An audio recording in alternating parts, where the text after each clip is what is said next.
Hey everybody, what is up? My name is Martin and welcome to AAA Digest. So it's been quite some time, I know. I'll get to our absence a little later. So for now, let's get this Cyberpunk 2077 hype train rolling on this channel at least. So following my 101 facts video, I decided let's have some shorter to the point videos yet again, like the Mafia days, so we can have more uploads up in here. So let's go. So here's our first video covering some of the information gathered from E3 and specific interviews. Number 1, Wanted Man. So it has been confirmed that during the closed doors demo at E3, V can gain wanted levels and become notorious if he or she causes major crimes in Night City. Although an interesting aspect of Cyberpunk 2077's notoriety system, based on which region V happens to commit the crime in, V's pursuers will differ within each district. So as an example, in downtown, or the city centre, the corporation's security will pursue your character and attempt to bring V down with some more traditional tactics. While in Pacifica, as an example, where the major corporations lack control, gangs will take that mantle by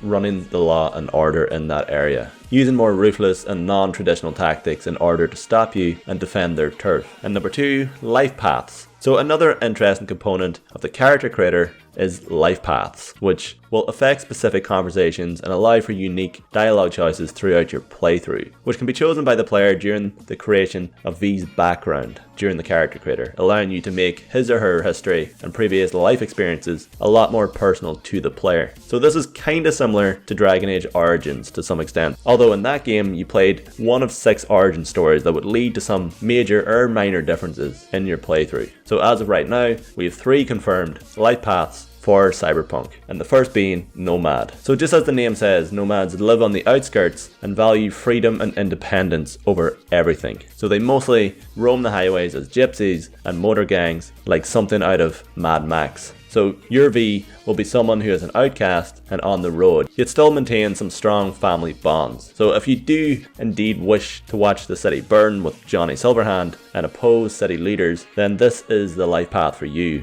And the second option is Street Kid. So V grew up and was raised on the streets, and she has some major ties with specific gangsters and fixers in Night City, which opens up for some connections and street cred. And it will also offer unique dialogue choices and interactions with certain gang members. And Street Kids tend to lean a little more into favouring violence, although the playstyle is ultimately up to the player. And the third and final confirmed life path so far is Corporate. So your V has prior experience in regards to climbing the corporate ladder, which will give you an advantage during dialogue with specific characters due to her previous history working and being fired from a major corporation. And this leans more towards a diplomatic approach and using intelligence to advance in the world. And all of these life paths will lead to unique interactions with different side characters and potential quests and fixers. Number 3, vehicle storage. So you will be able to store your vehicles in V's garage and summon whatever own vehicle you wish, which can range from souped up sports cars to your own personal motorcycle. And V will also be capable of calling in his vehicle while free roaming the city on foot. With the self-driving feature, your car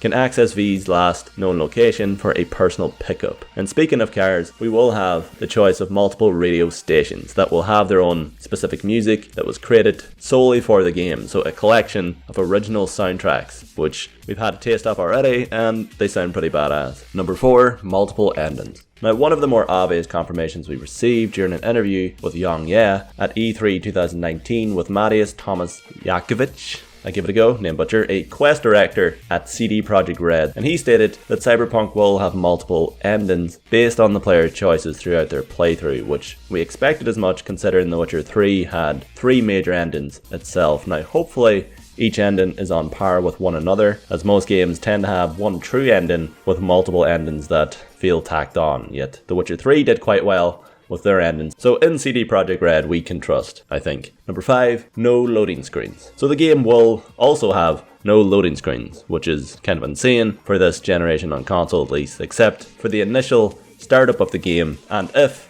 or when you decide to fast travel to a different district. And it hasn't been confirmed as of yet, but potentially if you die and reload your last save or checkpoint, you'll also have to reload the map. And The Witcher 3 was fine with loading screens until you died. It took quite some time to reload that massive world, and I could see Cyberpunk having a similar feel. And number 6, human shields. So to touch on some gameplay stuff, you have the option of using targets as human shields to lower oncoming damage So once grabbing enemies, you can also execute a non-lethal or lethal takedown. And the cool aspect of this is that if you grab an enemy that's standing next to a railing or a wall, then V will slam the target's head off the railing or against the wall. So executions can be based on the environment that you're around, and the example that was seen in the gameplay demo involved V knocking out an enemy by slamming him against a dumpster and then tossing him in the dumpster to hide the target's body. And finally, number 7, resetting skills. So the player is able to respec V's skill and perks. So if you played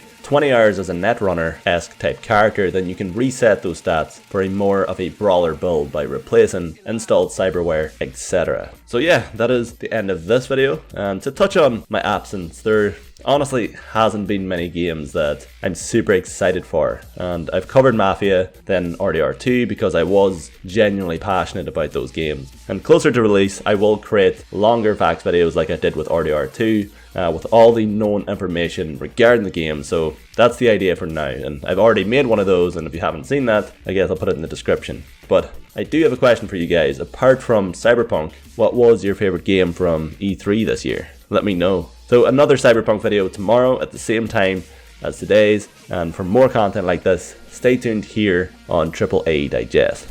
Catch you in the next one. Bye bye.